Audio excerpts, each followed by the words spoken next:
If shutting down windows cleanly is so important, what happens when the power just goes out? Everyone, Leo Notenboom here for askleo.com. Here's a question I got some time ago. I'm aware that not going through the proper Windows shutdown can have negative effects on the computer. But my question is, if a computer loses power due to a household power outage, not anything wrong with the power supply, are those negative effects strictly software related, meaning a format and reinstall would fix them, or might it cause hardware problems as well? Shutting down Windows properly before turning off the power to your computer is important. Not doing so can result in data loss and corruption as files are left only partially written to disk, but turning off the switch is unlikely to actually harm your hardware. Surprisingly, a household or other area-wide power outage actually presents a different, somewhat riskier issue. Windows often keeps things in RAM that need to be written to disk, and shutting Windows down properly gives it the opportunity to do so. If you happen to turn off the power while Windows is writing something to the disk, then you run the risk of corrupting files. In the simplest case, which seems to be the most common, you never notice. In the worst case, your system might become unbootable. But actual hardware damage from turning off the power switch at the wrong time is rare. More common are data-related errors, which, as you say, can be resolved in the absolute worst case with a reformat and a reinstall. So why is household power loss different?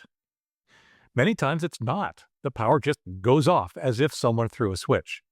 That's pretty close to turning off the power, as we just discussed. Unfortunately, many times it's not that clean. A great example are the windstorms we suffer in the Seattle area.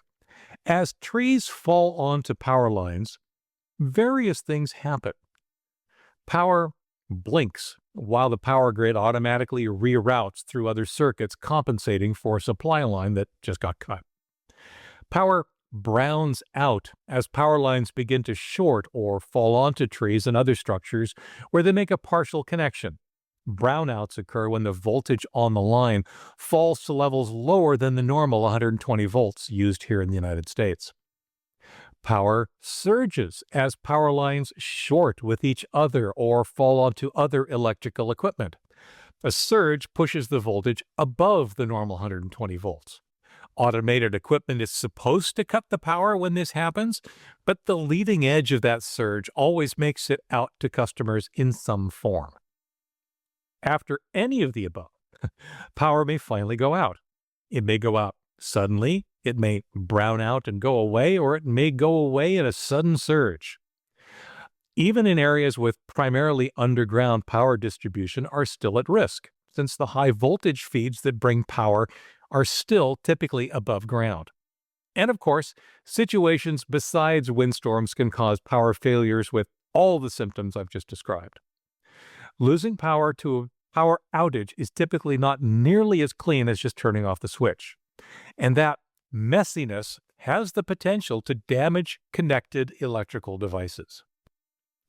Consider your poor computer, or any electronic device, connected to power that's browning out, surging, blinking, and more before it finally goes dark. Some computers and equipment can actually handle that mess. Some cannot.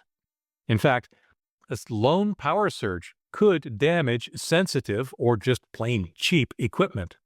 So, what do? I have two recommendations that depend on how frequently you experience power problems in your location. Surge protectors. Now, note that a power strip is not necessarily a surge protector. Many of them are, but they'll be marked as such. A power strip merely distributes power to multiple outlets, while a surge protector includes additional circuitry to automatically and cleanly cut power in the case of a power surge. Uninterruptible power supplies. UPSs are batteries with circuitry that continues to provide power if the primary power source fails. As a side effect, they typically include power conditioning, which can eliminate temporary drops, surges, noise, brownouts. If the incoming power becomes too unstable, they just switch to the battery backup. Now, Which you need depends on your situation. Honestly, there's really no reason not to use a surge protector. They're typically inexpensive insurance. Many of what we would think of as plain power strips really are surge protectors as well. All of your desktops, most printers, and other equipment should be connected to its power through a surge protector. If you experience frequent power problems, or if your computer is particularly sensitive or particularly critical, then getting a UPS and connecting through it makes a lot of sense. Laptops typically don't need any special treatment.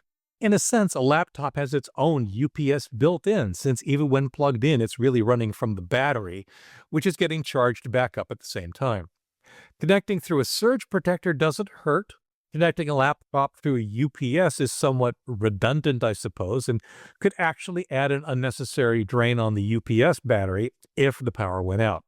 My desktop computers are connected to UPSs, as is some of my networking equipment.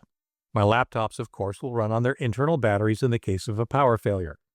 Altogether, this actually allows me to stay online for a while before the battery runs out, as well as perform a clean shutdown if I choose to. So, bottom line, use a surge protector for your desktop computers, printers, and the like. If your area is prone to occasional power problems, consider a UPS. For updates, for comments, for links related to the topic and more, visit askleo.com/3148. I'm Leo Notenboom, and this is askleo.com. Thanks for watching.